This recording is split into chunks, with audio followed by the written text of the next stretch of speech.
Glory to Ukraine, glory to brave Ukrainian army, we will definitely win. A week ago, I was woken up by the sounds of explosion and started to read the news, and it was confirmed that Russians, they struck my city. They attacked by dozens of missiles. Some of them landed, some of them were shot by our air defense services, and now the massive attack. Not only my city, here they destroyed 2 schools. Very, very important, of course, army and something like that object, right? You think so as well? Schools. Yeah, they destroyed couple of buildings, a lot of apartments, a lot of wounded people, and as far as this was massive attack, they attacked not only my city, but they attacked a lot of cities in Ukraine, and unfortunately there were even deaths. I am lucky to proceed with my videos, and if you see this video, that means that our life continues. And continue. So William Shakespeare 2000, and I would of course show you this variety and tell my impressions, tell some words, some observations about this variety. I have planted it initially in spring 2020, and it was pretty far from my main entrance door, but as far as it is such a beautiful, it is such a aromatic, it is such a fragrant rose, and this fragrance, for me, the fragrance of William Shakespeare 2000, it is the ethanol, it is ideal fragrance and could be iconic fragrance for rose oil, for example. This is, of course, as of me. So I was impressed by its flowers, by its color of the flower, by fragrance. That's why I decided to replant it much more closer to my front doors in order to smell its fragrance right out of the door. I of course had some observations and would share with you. First of all, this bush, it is it has such a nature of growing that it is for me it's very not so easy to prune, not so easy to cut it, not so easy to form it, to have a very neat and very compact bush. It may be not compact, of course, but it is not neat. Its branches, they are looking at different sides of this world, and it's not so easy to cope with it. In addition, its flowers, they could be not fully formed during the first years. Not all of them, some of them. Most flowers would be nice, would be fully formed, complete ones, but some of them could be deformated, and I have seen this from comments of other rose breeders here in Ukraine. As far as I remember, during the third year, it showed me pretty good bush, pretty well branched bush, pretty good flowers, very good formed, very full, but they always were full, and of course this fragrance, it was amazing. This is something divine, I would say divine, but not here from this world, but I would say something from the earth. Color, it's so deep, it's so intense, and it could be changing depending on the conditions of weather.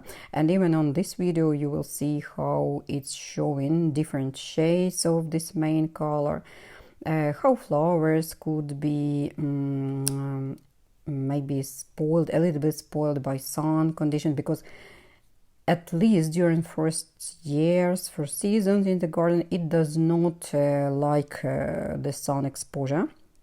It does not like very hot sun.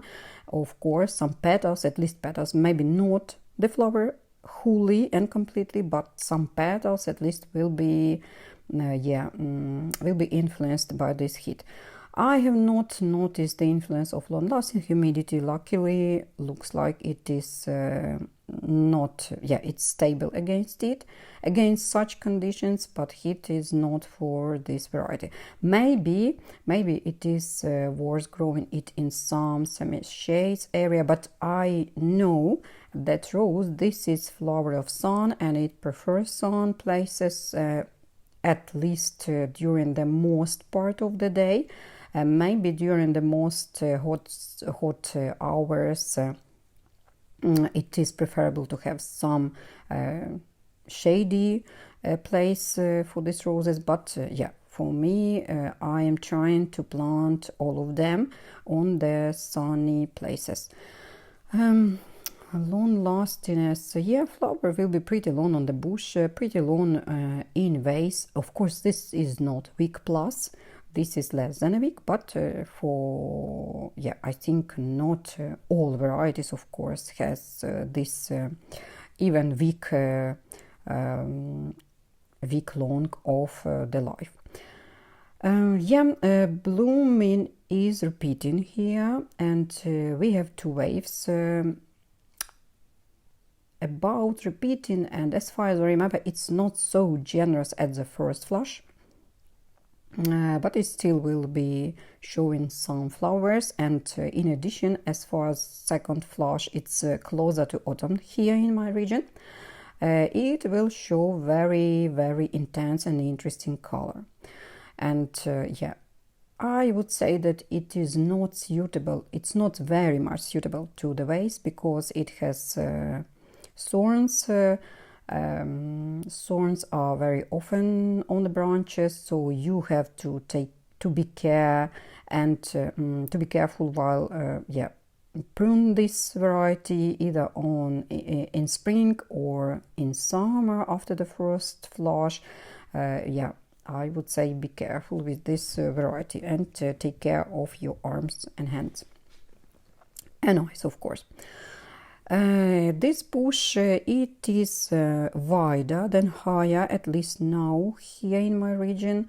It reached 100, maybe 10 centimeters wide, and it was pretty smaller in height. It may require some support, at least some branches, they may require some support during windy days,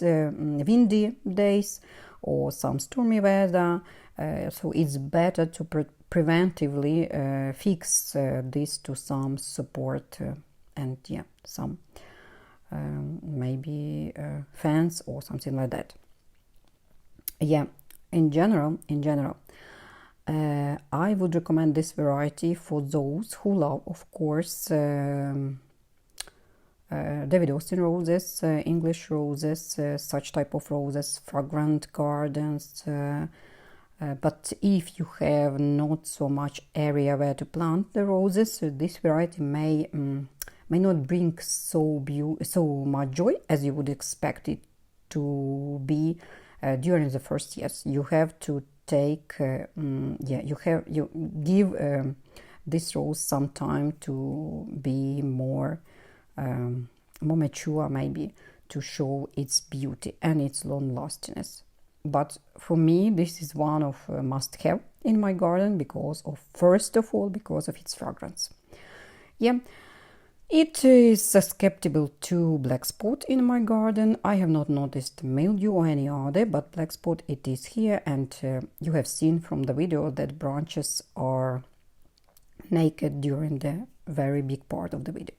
So my general impressions, you know it already, and would be grateful for your impressions, whether you have this variety, maybe you've had this variety and just get rid of it or got rid of it.